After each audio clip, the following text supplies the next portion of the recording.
Hi, welcome to Magic Image Hollywood Magazine. I'm your host, Melanie SPECHT, and I'm here with actor, writer, producer Gabriel Casseus.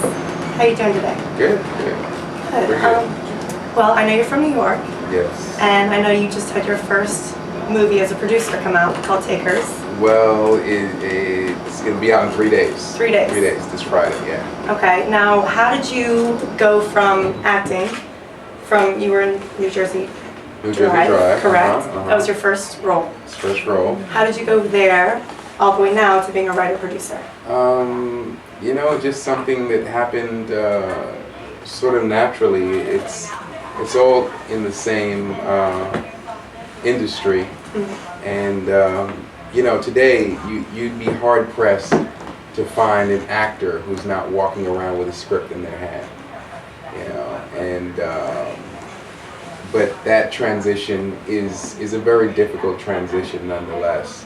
And you know, some actors are able to, you know, pull together, you know, strings and take the right meetings and, you know, have the right project that, you know, have a project that some, you know, the industry is looking for, that, you know, has a sort of a universal element, you know, story to it. And you know, I happen to be one of them. You know, I was lucky. Now, had you always had the writing bug? Had you all these years been writing as well, or just focusing on the acting? No. It wasn't immediate. It was just after a couple of years of being out here and, you know, kind of seeing how quickly the industry can sort of render you irrelevant. You know, after having a certain body of work. Mm-hmm. As an actor, you know, you're only as good as your last, you know, movie or whatever. And I just there's a wonderful scene in the movie. It's an old movie called An Officer and a Gentleman. Uh-huh. Richard Gere. Yes. And there's this, you know, when he's going sort of head to head with Lou Gossett Jr. in the, I always liken it to this. You know, and Lou Gossett is trying to get him to quit the whole training program. And in one moment he kind of breaks down and he says, "I have nowhere else to go," you know, and that's right. Sort of how I felt about, you know, making the transition from an actor. It's like, okay, if acting work is not coming as frequently as I would like it, you know, I got to do something within this industry because I literally am trained to do nothing else. Right. I am skilled and I have no other skill, you know. So other than, you know, what am I going to do? Start at the fish fry at McDonald's or something? I mean, you could, but that wouldn't really be ideal, obviously, when your passion is somewhere else. Absolutely. So how did you start acting? I mean, growing up in New York, did you go to like school of the arts? You know, just running around the streets in New York and falling into different, you know, acting workshops and classes. You know, I was lucky enough to meet an incredible acting teacher by the name of Nathan George. Okay. And he was an old Broadway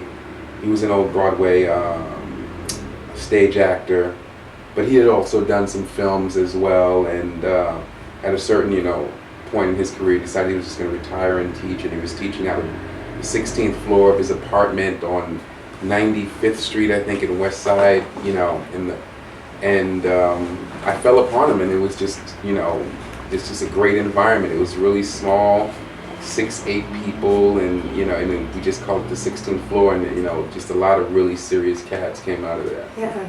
And did you stay with him for a while? Yeah, I stayed with him for till I got my first role. Yeah, until I got New Jersey Drive. So I was lucky. I was lucky to get, you know, some really good foundational training, you know, and coming into it from that perspective.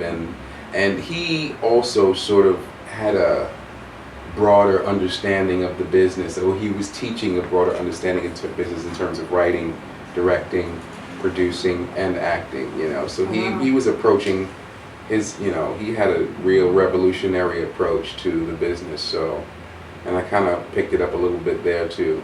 Well, that's ideal because most, you know, acting coaches only really focus on the craft. Yeah, and you gotta, you got introduced to every aspect. Yeah, no, he was good about that. He kind of, was training like little business people, so it was good. Well, is he still with us today? I believe he is. I just don't know where he is. No. I don't know where he is. I want to track him down because he's definitely the man, Nathan George. He had done some films with Jane Fonda back in the day. Oh, wow. He worked on a film called A Brew Baker with Robert Redford, I think it was. Okay. He was really big in the 70s and 80s, and character actor. And he just kind of, said, got the call, the teaching bug, and decided to do that, and trained a couple of people. I think he'd be very, very proud of you. Yeah, I think so too. I hope so. I think he would. Yeah. I mean, seeing that this is your first, have you done any shorts or anything like that, writing, directing? No shorts, just much. I didn't direct this. Let me just straighten that. I didn't direct this. I wrote it and I executive produced it. Now, you've done, as far as the writing, producing, nothing else? This was your first? No, this is my first, yeah. I mean, that's a huge accomplishment. Yeah, lightning in the bottle, that's what I call it, It's just one of those kind of lucky things,